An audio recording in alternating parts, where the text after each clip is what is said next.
Okay, so my name is Simone and I'm one of the health advisors from the Courtyard Clinic, and this is Mariam, and she's also a health advisor here in the Courtyard. And today we are going to talk about HIV and well-being. So just a brief overview of HIV and mental health. Advances in medical care mean that HIV is now a long-term chronic health condition. So people are living much longer with HIV. Despite significant medical advances in HIV treatment, however, people with HIV are still experiencing significantly high rates of psychiatric and psychological difficulties in the general population. So it's something really important that we need to think about. Research suggests that people with HIV are about twice as likely to be diagnosed with something like depression compared to the general population. And actually a recent study in London and Brighton, carried out in 2008, found that nearly 1 in 3 adults living with HIV had experienced some sort of suicidal ideation in the previous week. So, really high rates and something really, important to think about. So, a psychological impact of HIV diagnosis. Just thinking about that, mental health problems may come before the diagnosis, and for some people they may come after the diagnosis. And the impact of diagnosis can cause some psychological problems, which we're going to talk about throughout this presentation. Psychological interventions can lead to improved adjustment to HIV, so it's a really important part of holistic care. HIV treatment and adherence. Effective treatment regimens demand extremely high levels of adherence, so people have to take their treatment every single day, sometimes twice a day and at the same time every day. And this is across the lifespan, so it can be quite difficult to do, and also they have to have safer sexual practices as well. Non-adherence to treatment and risky sex are often underpinned by kind of substance misuse and depression, so things are often linked together that need to be discussed and talked about. Psychological interventions which address self-efficacy and behavioural skills training are an important part of improving adherence, so some psychological therapies can help with that, as well as reducing onward risk of HIV transmission. Some consequences and side effects of antiretroviral therapy can cause mood changes. It can cause anxiety, nightmares, very vivid dreams, and altered perceptions. So it's really, really important, if anybody's experiencing those things, to discuss them with their HIV physician or their pharmacist to try and work out, are these side effects of treatment or are there some underlying psychological problems? Some psychological and psychiatric conditions in people living with HIV are common across the general population. So, just because you have HIV doesn't mean you're experiencing anything different from anybody else, but it may also be that HIV can impact some of your psychological problems. HIV tends to affect kind of marginalised and stigmatised populations who may already be at an increased risk of mental health problems. And some of these difficulties might include things like anxiety, depression, sexual problems, and also other things like post-traumatic stress disorder, adjustment to diagnosis, lots of things like that. So we're just going to discuss a few today. The first one I'm going to talk about is anxiety. So anxiety can cause physical sensations and some psychological sensations. So I'll just run through some physical sensations. They might include feeling sick, so nausea, pins and needles, feeling tense, your breathing can increase, your heartbeat can go much faster, you might have difficulty sleeping, you may get a kind of churning feeling in your stomach. Some people experience quite severe panic attacks, which can sometimes feel like a heart attack, but actually it's the physical symptoms of anxiety.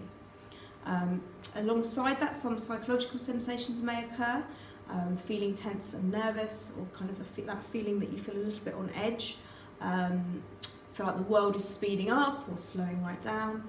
You may feel anxious. I feel like other people can kind of see that you're looking anxious. You may dwell on negative experiences or think over situations again and again. It's called rumination, where you just keep thinking and thinking, which can make you feel quite anxious as well.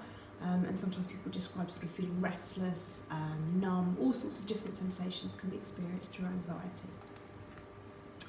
Depression can make you feel very, very low in mood, lack of motivation. Again, that kind of numb feeling or empty feeling. Some people describe a sense of kind of unreality, like almost being removed from what's going on around them. They can feel hopeless, they can feel despairing, and some people can even feel suicidal.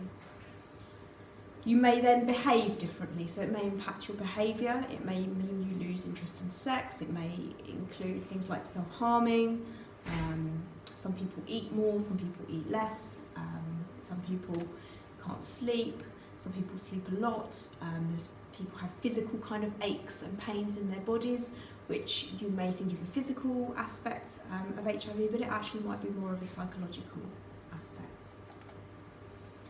Some people talk about sexual difficulties, and these can be similar for men and women, but also the same. So in females, there may be something like vaginismus, anorgasmia, low libido. For men, this might include erectile dysfunction, premature ejaculation or delayed ejaculation. And for both men and women, there can be a decrease in libido, sexual aversion and excessive sexual drive, which can lead to some psychological difficulties as well. Stigma is also something which can be caused through having HIV.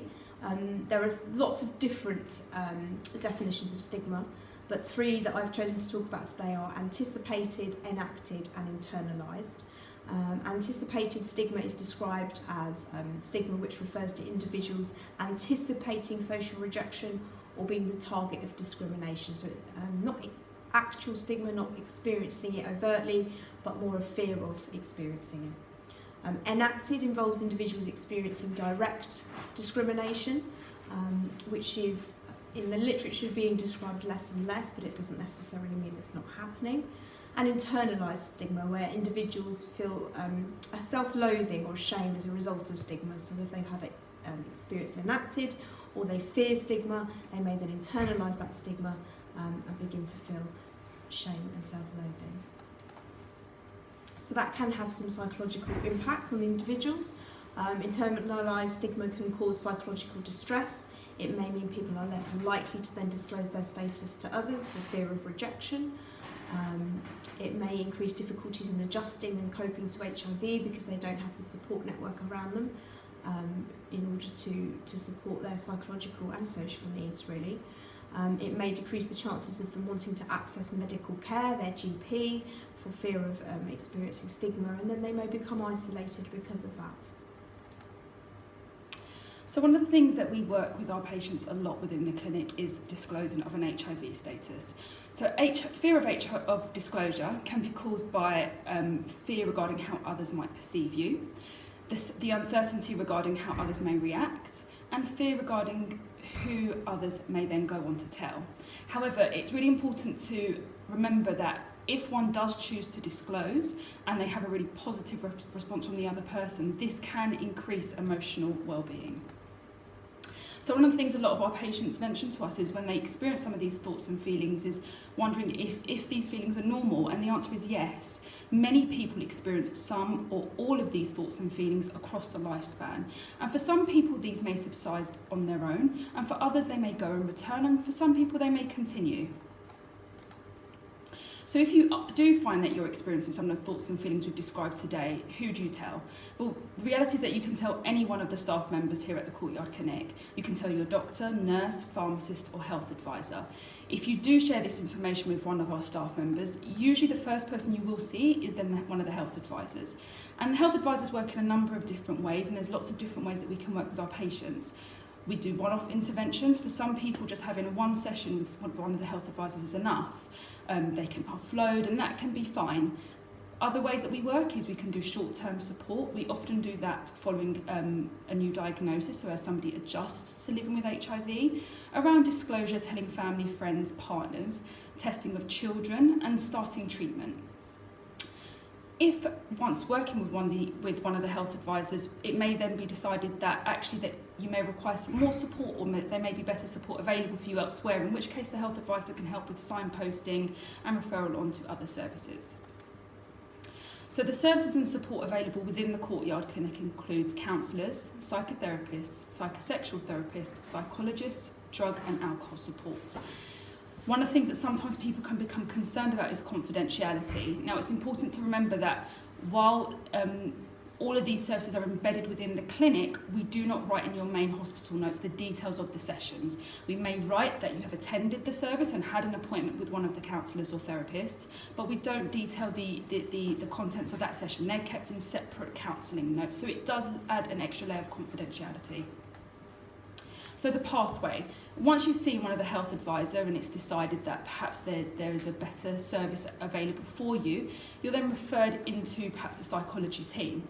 An assessment happens usually with the senior psychologist here at the Courtyard, and then you're allocated to one of the different staff members depending on your need and your aims for therapy. There's usually a wait list. This can vary depending on your availability usually. If you can only do 1 hour on a specific day per week, it may be that you need to wait a little bit longer as opposed to if you're really flexible. We will then contact you with an appointment via letter, telephone call or text message. So there's a number of different types of therapy that we do offer at the Courtyard Clinic. We do CBT, third wave CBT, which is an integration of CBT and other models of therapy.